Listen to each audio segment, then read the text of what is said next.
Olá, bom dia, boa tarde, boa noite, boa madrugada para você que está aí nos assistindo. Estamos aqui hoje para conversar sobre um tema muito interessante. Com o Rodolfo, depois ele vai se apresentar, Cibele também vai se apresentar, a Edna, que é a coordenadora e fundadora do Crescendo Instituto. E nós vamos falar sobre repetição de padrão, compulsão à repetição, tornar-se herdeiro da nossa própria história. Por que será que tantas vezes nós nos vemos fazendo o que não queremos, experimentando situações, relações que não nos faz bem, fazendo escolhas que depois, lá na frente, a gente nem entende por que fez, não é mesmo? De quantas vozes, quantos gestos, quantos olhares, quantas relações, quantas experiências, quantas histórias de vida nós somos, de tudo isso nós somos feitos, somos constituídos. O que em nós é próprio e o quanto do outro, das cenas que nós presenciamos do outro, tem dentro de nós. A gente vai falar sobre isso, então. Cibele, você pode introduzir o assunto, por favor? Olá, bom dia, boa tarde. Eu sou Cibele, supervisora do Crescendo, psicóloga clínica, psicanalista.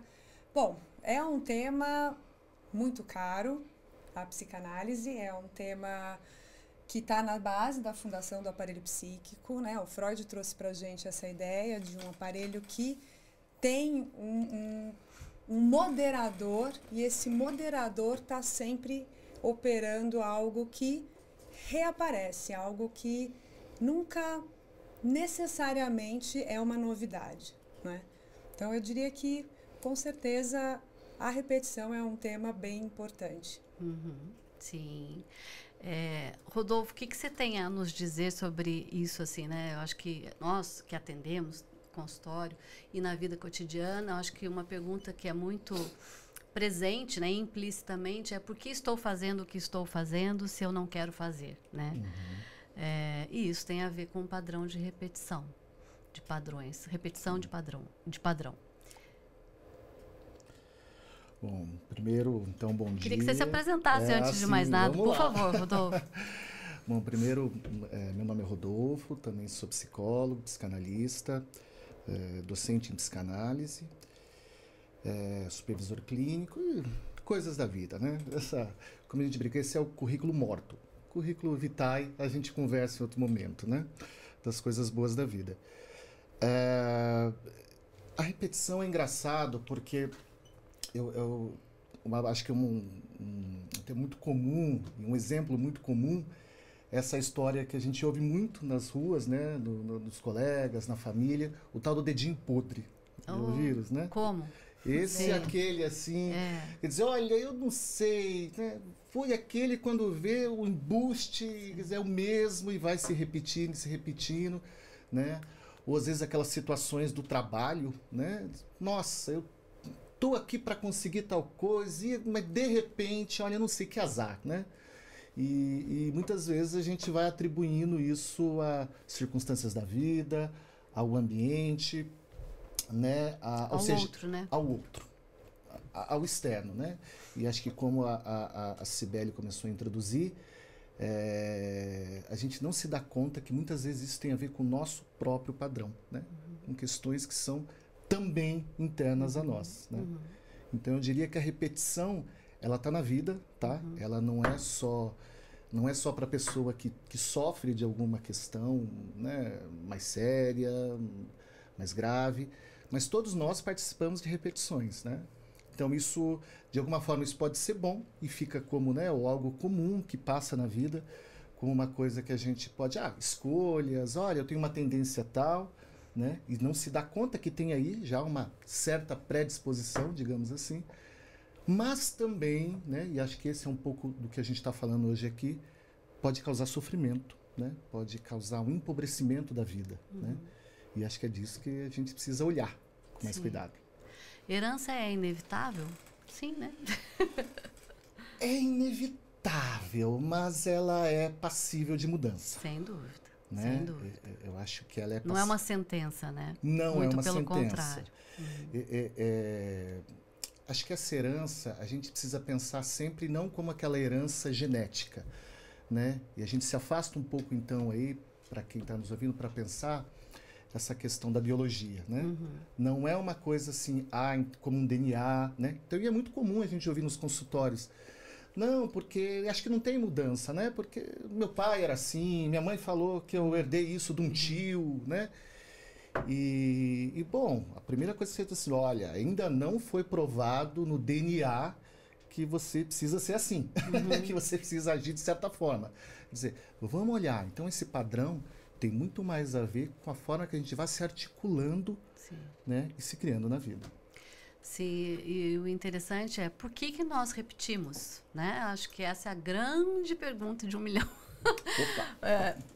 E aí a gente pode pensar algumas coisas, entre elas que nós repetimos para nos lembrar na atuação, né? O que quer dizer isso, afinal de contas? Então, quando nós vivemos uma história, principalmente dolorosa para nós mesmos, nós tendemos, né, a recalcar, a deixar lá no inconsciente, a não nos lembrar dessa história.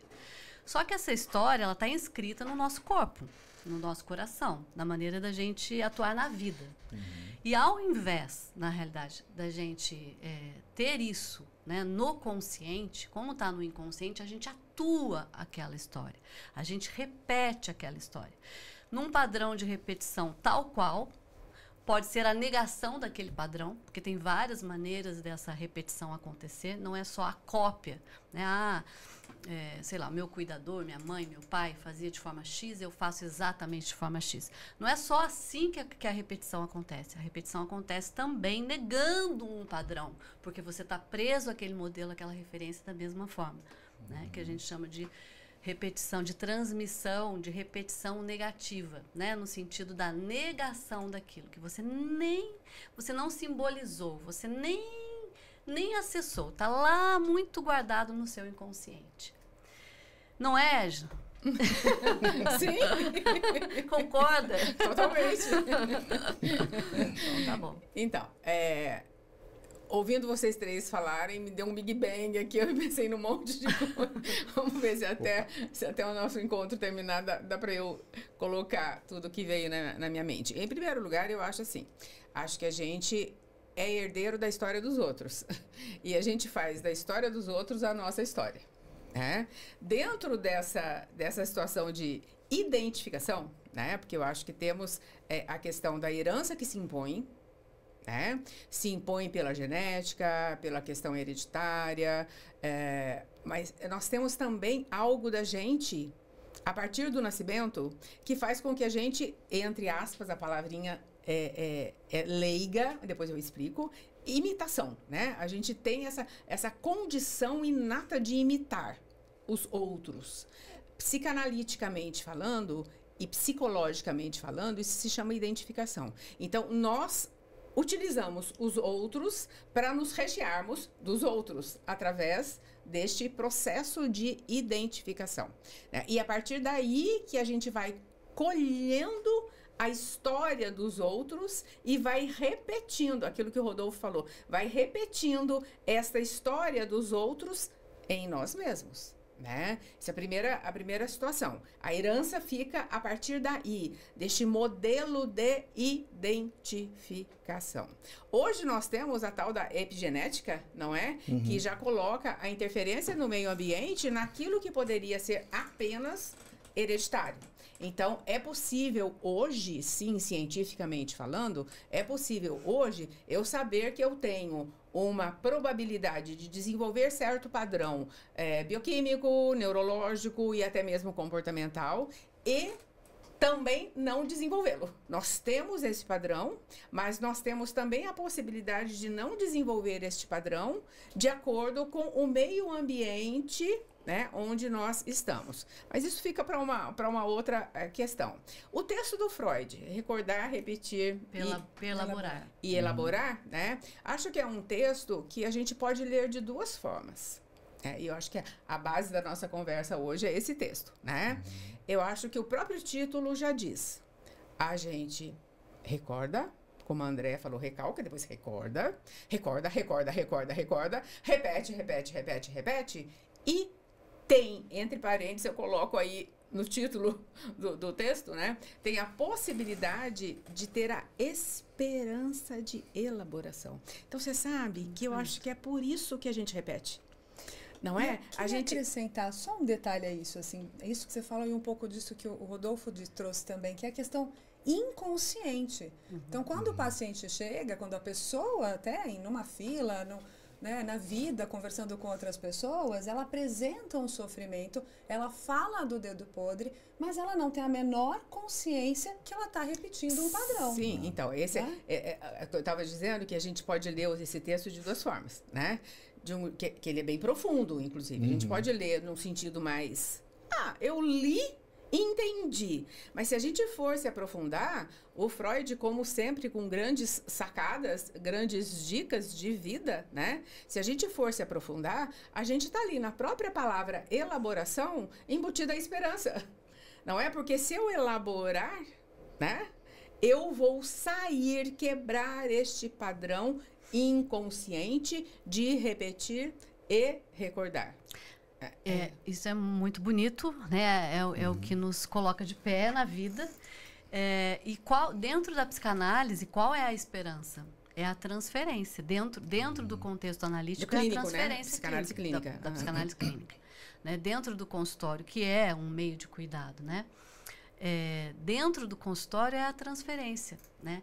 E é interessante quando você falou, puxando um gancho aí da sua fala, Edna, quando alguém conta a sua história, quando eu conto a minha história, eu sou convicta do que eu estou contando. E muitas vezes o que eu estou contando é a minha leitura sobre a minha história. Tem essa questão também, né? E a minha leitura sobre a minha história, ela está associada ao meu sofrimento. Então, quando a gente tem a oportunidade de transferir isso para alguém que pode nos devolver de forma diferente, que no caso, né, dentro do contexto da psicanálise clínica, é a figura do analista, isso é bom demais, isso é uma esperança, né? Porque é por meio da transferência que você pode cuidar de quem está ali na sua frente, né? Isso pensando na psicanálise clínica. Mas, independentemente, né, fora do consultório, como é que uma pessoa que está ouvindo esse podcast, por exemplo, fala, mas eu não faço psicanálise, eu não estou na clínica, eu não estou fazendo terapia, e daí? Eu não sei, eu não estou querendo experimentar mais o que eu estou experimentando. Infelizmente, eu diria, não tem muito jeito sem você olhar para a sua história, né? Como é que você vai sair de um padrão de repetição? Dentro do amor é uma coisa, assim, uma amostra, um catálogo, né? Laboratório. Assim, é um laboratório, porque nas relações afetivas a gente repete padrões, né? Eu acho que exatamente, a repetição, ela está absolutamente relacionada ao afeto, né? A gente repete buscando ganhar afeto, repetindo um modelo de rejeição que nos doeu muito, afetivo. Então, o afeto, ele está associado a repetição, ao padrão de repetição. E aí, como é que você vai sair disso? Não tem jeito sem você conhecer a sua história, né? Sem você poder cuidar disso. Tem uma pergunta. Pode falar. Nisso que você trouxe. É sempre ruim repetir? Você está falando dessas histórias amorosas. Boa pergunta. No campo do afeto. Será que isso é sempre ruim? É ruim, então, repetir? Então, mas... ótimo. Ótima pergunta. Mas, assim... o que faz com que a gente repita inconscientemente é a angústia. Né? A angústia nos movimenta para uma repetição inconsciente. Porque existe um ganho. A repetição, ela traz um ganho. Este ganho é inconsciente, mas é um ganho. Este ganho traz sofrimento, mas é um ganho. Então, eu vou falar duas palavrinhas agora freudianas, né? Que talvez assustem, né? Mas, assim, a questão da repetição, ela... Ainda mais quando a repetição é uma compulsão, a história do dedo podre. Você falou, daqui a pouco eu volto, peraí. Você falou a questão da vida, né? Eu concordo plenamente, porque, assim... A repetição está na vida. Eu falava para minha analista, pulsão de morte não é só minha, é da vida também. Vamos levar em conta que é difícil mesmo. A vida traz um monte de situações que a gente não compreende. Pois é. É uma coisa muito interessante, quando você falou, eu me lembrei, a questão de imóveis. Vocês já repararam que tem imóvel que não vai para frente? Uma pessoa aluga, estou levando a questão da vida, né? Uma herança que aí daria outro podcast também. Uma pessoa vai, aluga aquele imóvel, não dá certo. Daqui a pouco, aqui em São José tem um ponto que eu estou me lembrando. Sim. Não é? Depois tem outro. É um imóvel não analisado. Que está numa esperança. Mas é impressionante, né? Impressionante como a vida também traz essa condição de voltando agora à sua pergunta, de uma falência, né? Então, assim, a gente repete inconscientemente, porque existe um ganho. Freud fala, de um jeito bem simples, a gente só fica onde a gente tem prazer. A gente só fica onde a gente tem um gozo. Mesmo que esse gozo seja, aos olhos do outro, uma coisa assim, como é que a Edna está fazendo aquilo de novo? Será que ela não se toca?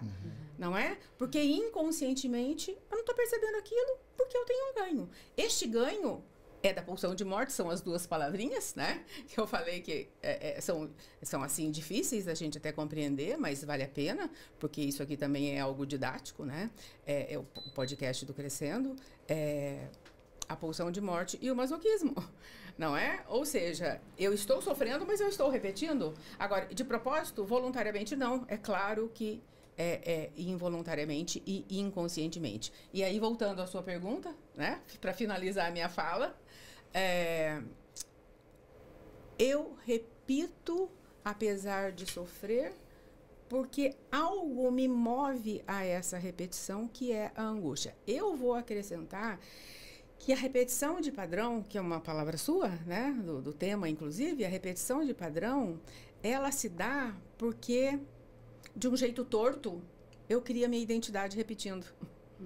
Aquele padrão é a minha identidade. Isso. E esse é um momento da análise, agora na questão clínica, muito difícil, onde existe uma resistência enorme numa mudança, e isso aparece na transferência, que a transferência é um recurso para o analista, melhorar a qualidade de vida do paciente, né?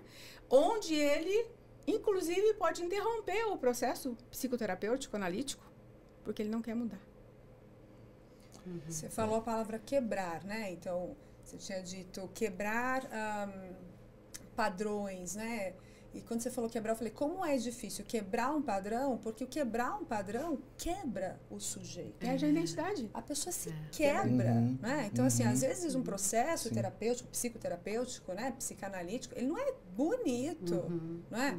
Por quê? Porque você vai quebrando, você vai soltando partes suas constitutivas, né? Que é isso que a gente está trabalhando nessa noção de herança, né? E como dói. E como dói. Desorganiza, né, Sibeli? Né? Então, não é um passo desorganiza, não é um passo de mágica, né? É uma coisa, ela não tá ruim e ela passa simplesmente a ficar ótima, né? Não é isso. Você passa por um processo, não é? Um processo difícil de abandonar. Eu vou pegar o gancho, se me permite. Desculpa, claro. Terminou? Tá. Que eu acho que tem a ver, né? Até acho que 2 pontos, aliás 3, acho que tudo que vocês 3 falaram, e acho que isso conversa muito.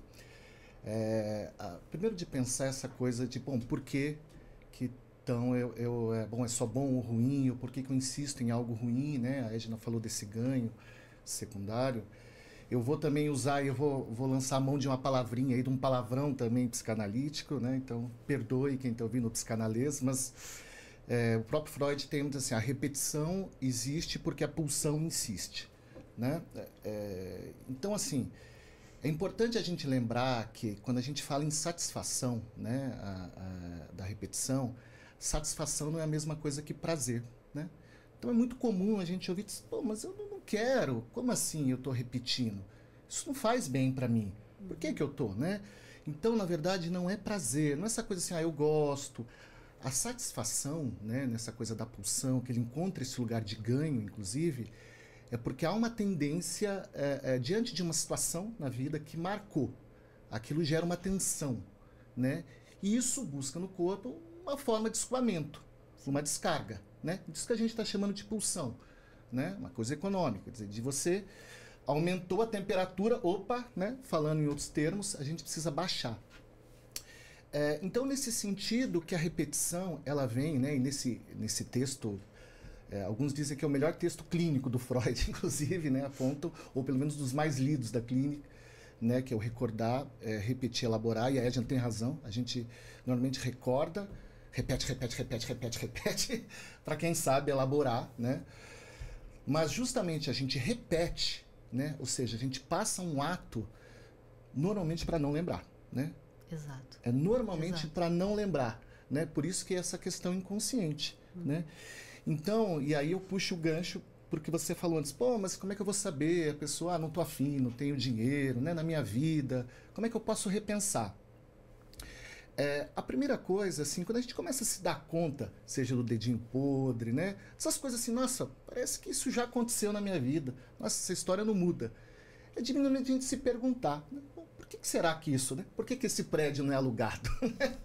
Ou por que todo namoro que eu tenho, olha... Eu tô no mesmo lugar, né? O fulano era assim, a fulana era assado, mas no final das contas, né? A gente diz, A Noiva em Fuga, né? Aquele filme, sempre... Dizer, o que acontece que sempre... acho que essa é uma boa pergunta, né? É um bom momento para quem está nos vendo se questionar. Nossa, por que será, né? Toda vez que eu tento ingressar numa profissão, numa faculdade, né? Tem pessoas que às vezes entram, começa um curso, daqui a pouco para, começa outro, para. Não, agora é o curso da minha vida. Esse eu realmente me achei. Tá lá, né? O 5º curso, quer dizer, e vai, né? E não consegue terminar. Daqui a pouco vai perdendo a graça. O curso, quando começa a ir, não era bem o que eu queria, né? E assim a vida não anda, né? Eu digo que a repetição, pensando numa metáfora assim, a repetição na nossa vida é como se fosse o remake de um filme antigo, né? São remakes de filme antigo. Quer dizer, muda-se os atores, muda-se o cenário, muitas vezes muda-se, inclusive fica mais contemporâneo, né? Às vezes um filme é da década de 50, o remake é de 90, ou do agora, então vai mudando, colocando as coisas tecnológicas, mas o script não muda. O final a gente conhece, né? E eu digo que se você né, quando você se põe, pode ser numa análise, né, ou mesmo na vida, a pensar, você fala assim, pô, será que esse script não poderia mudar? Né? Será que aqui quem é vilão não pode virar herói, quem é herói não pode virar vilão? Né? A mocinha essa pode ser aquela, a mocinha esse pode ser aquele, quer dizer, esse que morre no final, será que ele não pode viver? Quer dizer, de você possibilitar que a sua vida ganhe novos scripts, novos finais, né? Então a repetição caminha um pouco por isso. E se me permite, eu vou esticar então agora para a questão da herança também. E eu adoro filme, né? Acho que vocês podem ver. E eu assisti um filme recentemente agora, né? O filme desse ano, não sei se vocês já assistiram, que é Assim que Acaba, tá? É um filme interessante, né? Ele teve polêmicas em cima dele porque ele fala de uma questão de violência doméstica, né? Então, alguns falaram, poxa, mas está romantizando algumas situações da violência doméstica e tal. O filme agora, desse ano. Mas quando eu assisti, eu pensei, ok, talvez tenha isso, mas tem uma outra leitura que pode se dar, né? Peço perdão aqui, eu vou dar um pouco de spoiler. Quem não quiser saber o spoiler agora, dá aquela tampa o ouvido, daqui a pouco volta.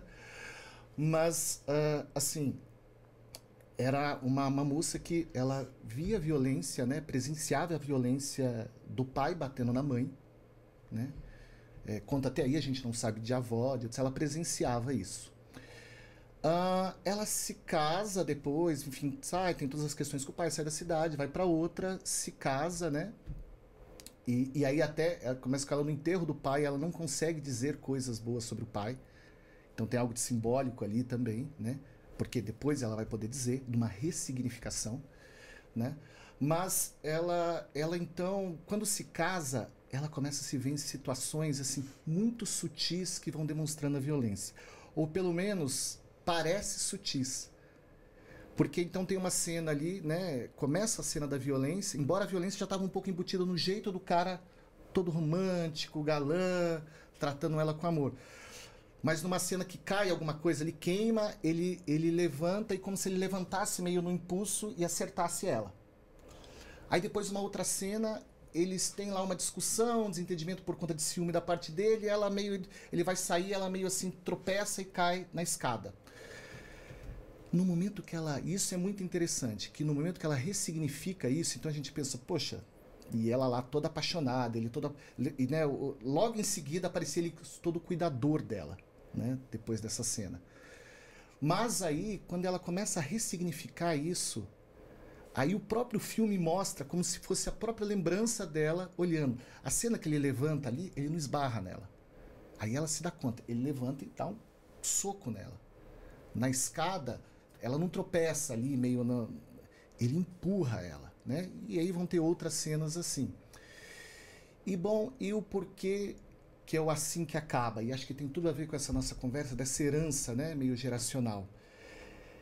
Tava ali dando todo o sentido que eles iriam voltar. Então ela engravida, depois de uma situação, né? Ela engravida, ela se separa depois de uma violência mais extrema dele. E aí ela engravida. E aí eles vão se meio reaproximando, tal, ele se mostrando sempre carinhoso, olha, pedindo para ela voltar, desculpa e tal. Tô arrependido, vou mudar, vou me tratar. Ele usa assim, vou buscar tratamento. E aí ela quando nasce a filha dela, isso é maravilhoso, né? Como isso ressignificou o olhar dela, né? Aí é aquilo, a vida ressignificou, não foi nem análise. Mas quando ela olha para a filha dela, e ele tá ali na beirada da cama, e ele tá segurando e ele pede para voltar, e aí ela fala, e aí nesse momento que ela ressignifica as cenas, né, de violência, e ela diz para ele, olha, quando ela crescer, se o namorado, o marido dela, fizer isso, der esse soco, você vai falar para ele voltar? Você diria para ele voltar? Para ela voltar com ele? Se ele fizer isso, você diria, né? Vai relatando as cenas de violência. E aí ele vai ficando angustiado também, diz, não, eu pediria para ele fugir, né? Para ela sumir o mais longe possível dele. E aí ele fica todo se falou, então, é isso, eu quero o divórcio. Aí ele devolve o bebê, ele sai do quarto assim todo constrangido, e ela ali ainda na cama, né, no leito da maternidade, e ela diz assim, é assim que acaba. Uhum. E essa cena é muito marcante, porque assim, quer dizer, é assim que acaba talvez essa herança. Sim. Né? Essa transmissão, coisa, né? Essa transmissão. Quer dizer, eu vi minha mãe, talvez minha mãe viu minha avó, mas a minha filha não vai ver. Quer dizer, isso, né, que a já estava dizendo desse ambiente. Não, isso não vai ser tido, não vai vir do outro como algo comum. Então, eu achei isso belíssimo no filme, né? Muito bonito. Eu não assisti esse filme ainda. Vou Pô, já contei tudo. Desculpa. Não, mas é interessante, assim, né? Ela ter conseguido colocar um fim para nela, né? Esse padrão de repetição. Isso custa bastante. Então, mas acho que a esperança é essa, né? A esperança está aí, na condição de repetição. A esperança está... Aí eu estou pensando mais ainda numa colocação uma colocação teórica da Melanie Klein, né? A gente ter consciência e abrir para o simbólico, né? Abrir para fazer simbolizações de forma que a gente possa criar novas possibilidades, para que essas novas possibilidades estejam muito mais presentes no meu dia a dia do que o padrão de repetição. Sim. Né? Sim. Então, não é só uma análise que dá consciência, mas a análise da consciência.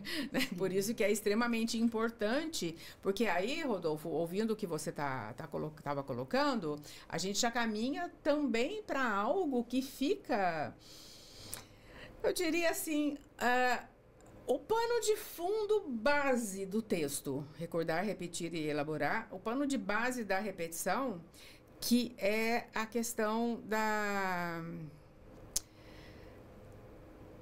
necessidade de eu me sentir existente, né? Infelizmente, acaba sendo, de alguns jeitos ruins, às vezes até trágicos, a minha formação de identidade.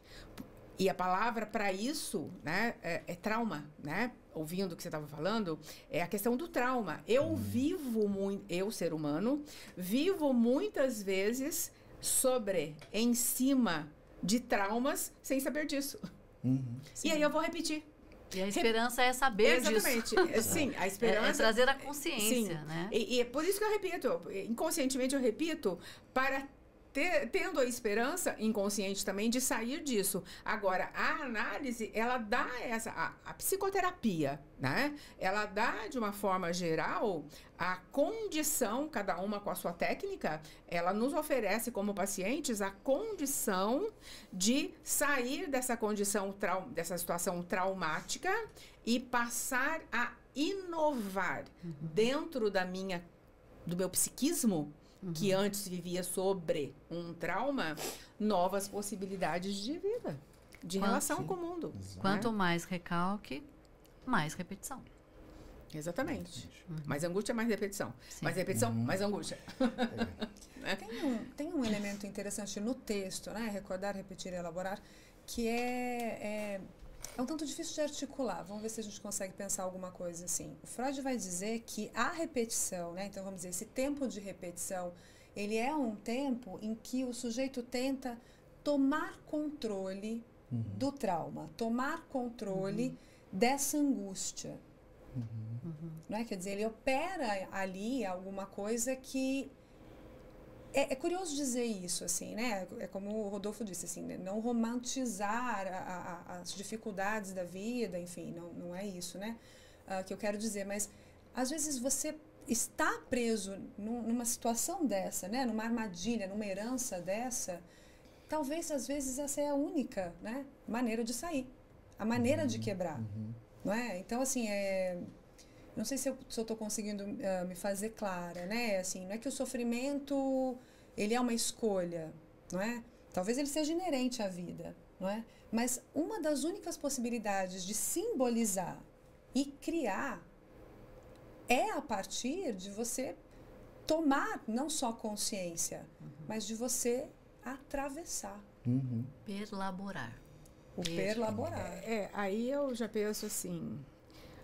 O que tem que nos mover a quebrar esses padrões constitucionais, hereditários, né, de repetição? O nosso desejo para a saúde, né? O nosso desejo para viver melhor.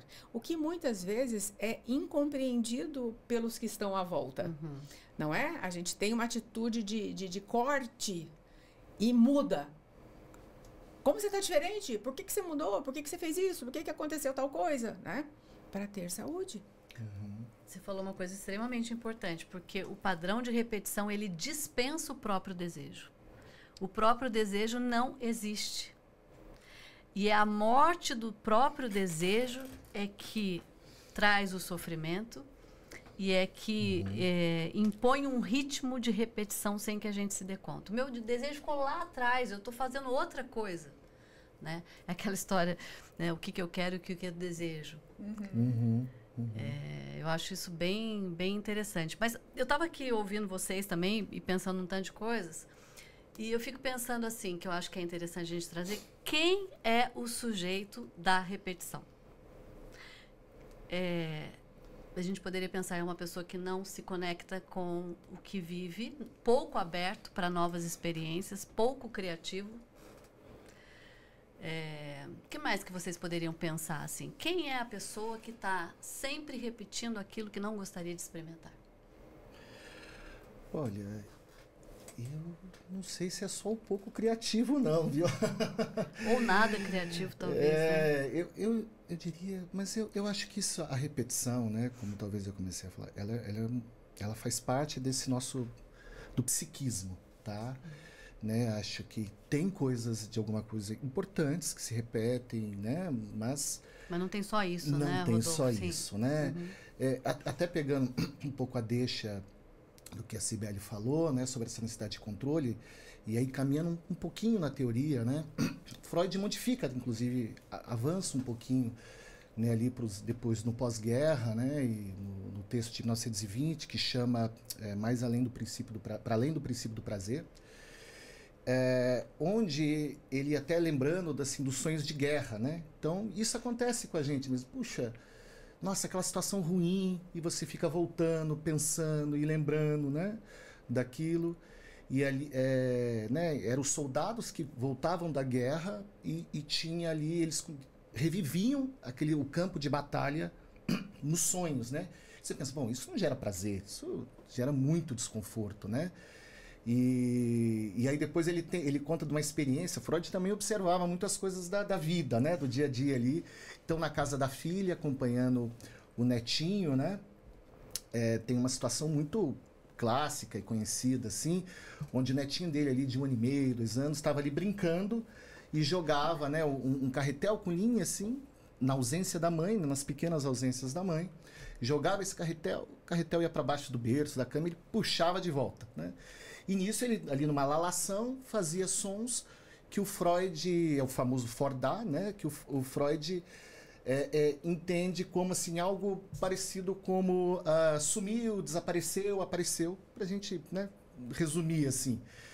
E aí Freud, puxa, mas é uma criança normal, bem cuidada, né? Foi amamentada até tantos meses, né? E aí ele começa a se dar conta que não tinha nada de anormal no neto, assim, para pensar um problema, para ele estar fazendo isso, e que isso talvez fosse comum a outras crianças. E aí ele pensa, opa, por que será que ele faz isso, né? Ou seja, por que ele gera uma tensão para depois ter essa... né? E aí ele faz uma relação com sonhos, faz uma relação, e a gente podia até pensar com essas coisas da ansiedade, né? Que a gente, antes de participar de uma coisa, fica imaginando mil coisas e sofrendo, aí chega na hora, olha, até que foi tranquilo, né? Até que foi, né? Sei lá. Sofreu tudo antes, tudo antes, né? Freud entende que tem um pouco a ver com esse controle da angústia. É como se gerasse algo meio para se preparar, né? Ele até usa o exemplo do susto. Quando você é pego no susto, você, opa, gera uma tensão. Se você de alguma forma cria, né, o psiquismo meio se protege aí, digamos assim, como se criasse uma espécie de escudo também. Então ele meio antecipa essas cenas, né, essas situações. E claro, tem aquilo também, então pensando no que você está dizendo, né, de questões mais graves, né, quando a gente pensa na compulsão, Freud também trabalha aí, né, aí eu vou emprestar de novo o termo que a Edna usou aí do pulsão de morte, que é essa coisa do que não se liga, né, essa coisa meio que é quase como para as pessoas entenderem, como se fosse uma espécie de energia, assim, né? Vamos dizer, você passou por uma situação, aquilo gerou uma tensão, mas aquilo não entrou num circuito de sentidos, de significado, a gente não consegue entender, né? Muitas vezes é quando tem uma crise de pânico, né? Eu estava bem, não estou fazendo nenhum sentido. Do nada. Do nada eu estou me sentindo assim, né? Quer dizer, aquilo que não se liga, né? E aí Freud entende que muitas vezes a compulsão, né, ela está aquém disso. E por que eu estou citando isso? Porque aí tem tudo a ver com essa questão da criatividade, da construção, né?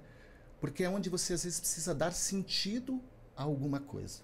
Uhum. Então, né, lá quase no final da vida, assim, Freud vai escrever um texto lindo, né, de construções e análise, onde ele traz isso.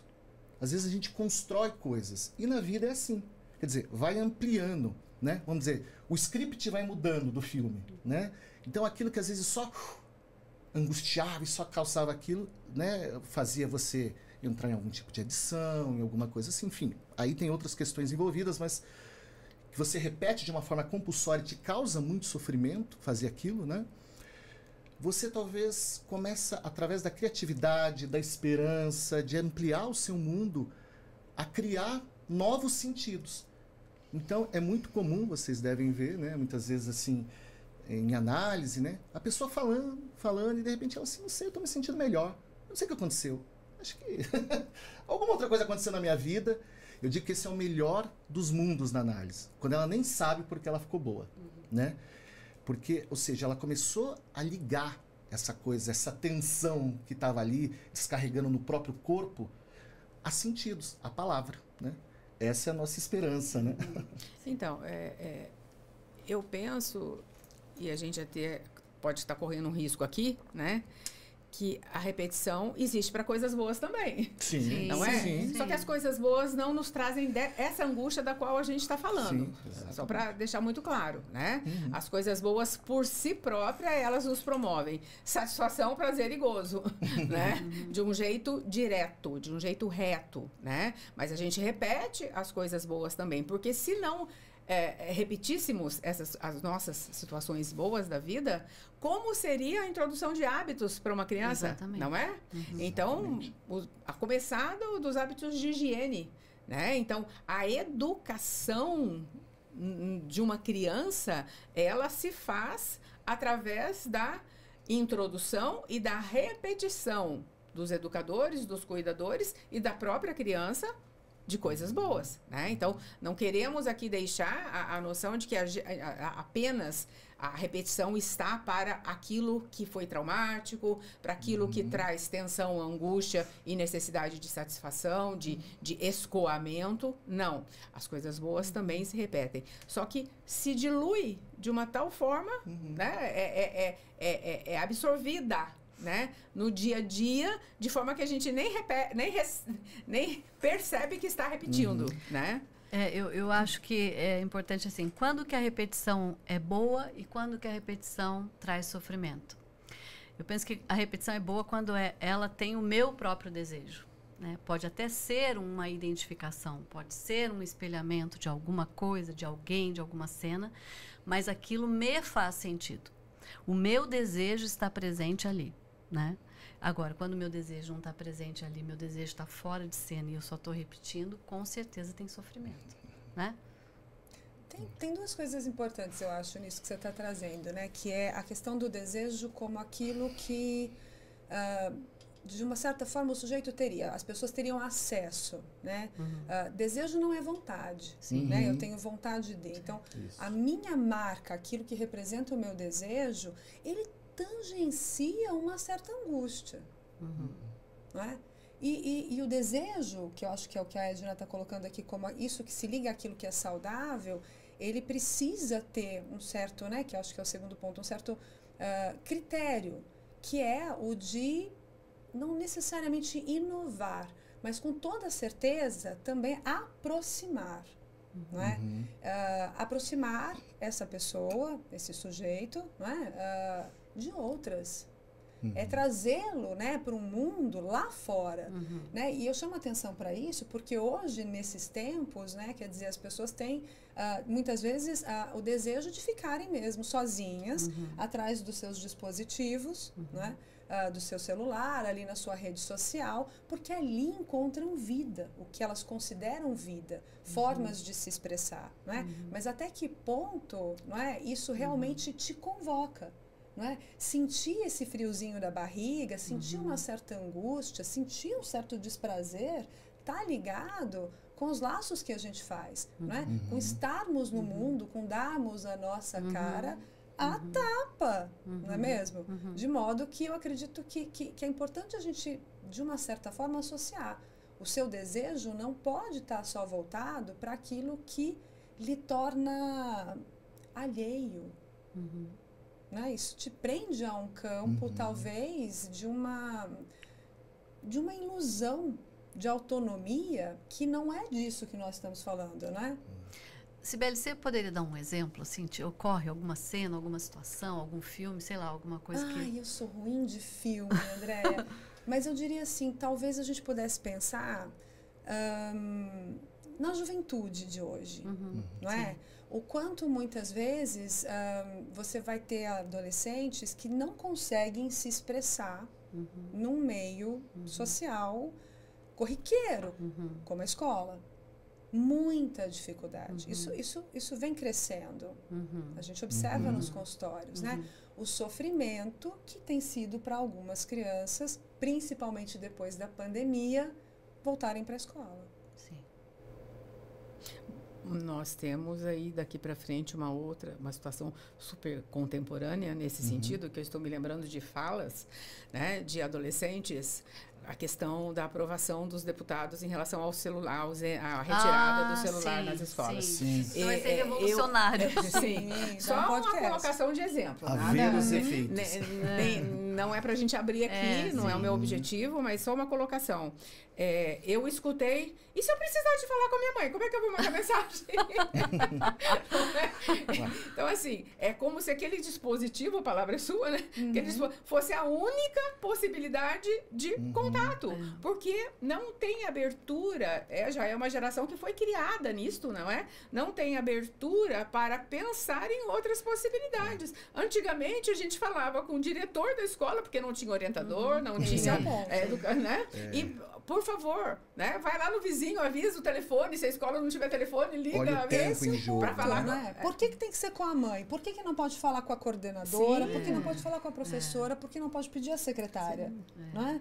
Olha quanta gente antes tinha no processo, né? E assim, como que a ausência de um dispositivo gera um desamparo e uma desgarantia de não tenho isso, não vou ter o vínculo. Não tenho vínculo. Eu acho que tem, né?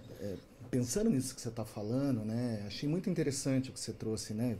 Você trouxe sobre o desejo, né? É importante lembrar, né, que o desejo é falta, né? O desejo tem a ver com a falta, né? Ou seja, traduzindo, assim, a gente, o que motiva, o que muda, né? É você pensar, eu quero aquilo. E ele, no final das contas, nunca é realizado. E tomara que não seja, né? Porque senão há um esgotamento da vida, enfim, a depressão, a melancolia. Mas é aquela coisa, bom, eu sempre quis ter esse carro. Você comprou aquele carro lindo, maravilhoso. Não é mais isso. Mas se bem que aquele modelo mais esportivo, mas agora a casa, mas, quer dizer... faz parte, né, da nossa Constituição, né, essa falta, né? Eu diria que o desejo aí nesse sentido entra aquela cenourinha na frente do cavalo, né? Quer dizer, nunca alcança, mas ela impulsiona, né? Ele muda, né? E aí pensando nessa coisa você tá falando do celular, e aí agora a gente já está entrando no campo da, né? Vamos pensar aqui sem, né? Quase um ensaio ao vivo, né? O celular, ele retira um pouco desse tempo, né? Quer dizer, assim, é como se ficasse também uma fantasia do imediatismo, né? A gente vai sendo capturado por isso, né? Quer dizer, enquanto isso talvez não vá apagando também um pouco dessa coisa... Se por um lado promove muito desejo, mas é um desejo quase de esgotamento, né? Então esse tempo, ele vai cada vez encurtando, né, para a realização das coisas, né? Sei lá, dando então um exemplo assim, antes a gente usar a internet, agora a gente entrega a idade, né? Mas assim, a internet de escada. Bom, antes da internet, mas quando teve de escada, meu Deus, né? Todo mundo sabe, tinha que esperar, né? Da meia-noite às 6 da manhã, coisa assim. Se ia conectar algo, era... né? Ninguém podia mexer no telefone e tal. E aí abrir um site, uma página, né? Demorava ali às vezes 1 hora, 2 horas, né? Agora no celular, né? Você clicou, demorou 1,5 segundos. Nossa, que lento. Então, estamos criando novos padrões de comportamentos, né? E a geração atual vai repetir esses novos padrões para as próximas gerações. Isso. Que terão novos padrões de angústia. Não é? A nossa geração já está vivendo, né? Os mais novos, né? Já está vivendo esse padrão de angústia, certo? E vai fazer com que se repitam novos padrões de angústia diante daquilo que está insustentável, que é saber lidar com a falta. Né? Existe uma insustentabilidade na minha competência em saber lidar com a falta. Não é à toa que lá no final de 1800, né, Freud cria a psicanálise, né, trabalhando com as histéricas, às quais ele atribuiu o grande mecanismo de defesa da época, que era a repressão. Repressão nos coloca habilitados para aguardarmos a satisfação. Né? Falta sempre teremos, mas a repressão nos coloca habilitados para aguardarmos, aprendermos a aguardar a satisfação. Num primeiro momento, claro que depois tem um monte de definições, desmembramentos do próprio conceito da repressão como mecanismo de defesa. Hoje não temos mais isso. É aquilo que você falou. Ninguém reprime mais nada. Não é? É falta, desejo, ação, irritação, intolerância e crise. Não é? É, isso é muito chato, mas o nosso podcast está chegando ao fim.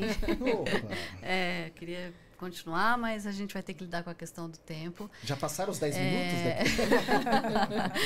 Eu queria ler um pequeno grande poema do Fernando Pessoa, que diz assim: sou o intervalo entre o que desejo ser e os outros me fizeram.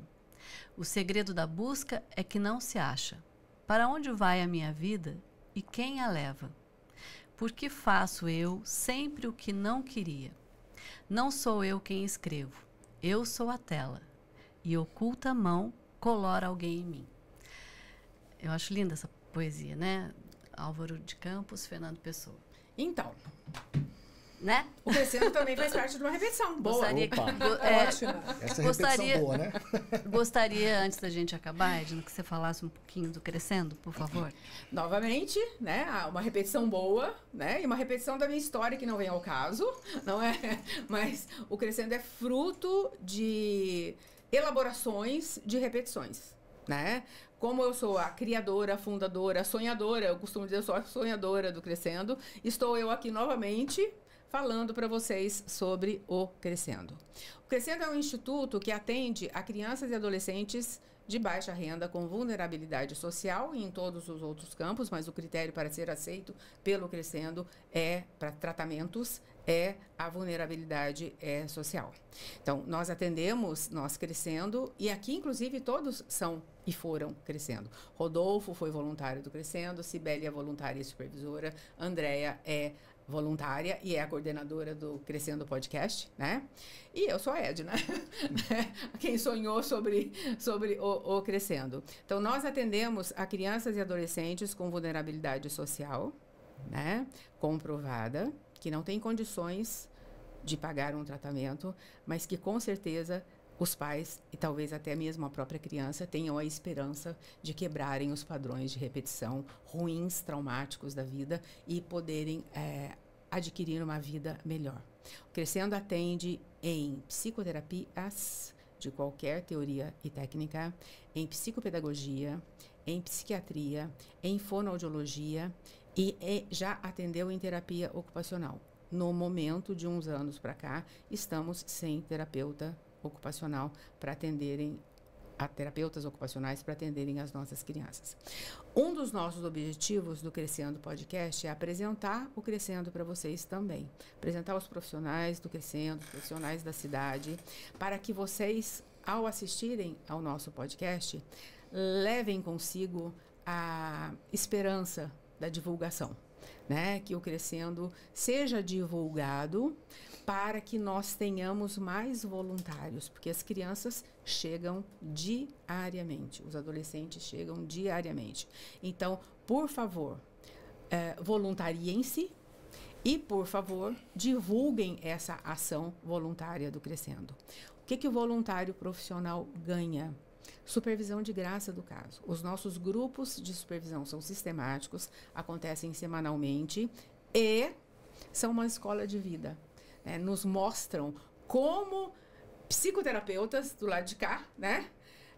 Como é que é possível auxiliar, colaborar, facilitar para que alguém tenha uma nova possibilidade de caminhar na vida. Desculpa, licença, qual que é a porta de entrada?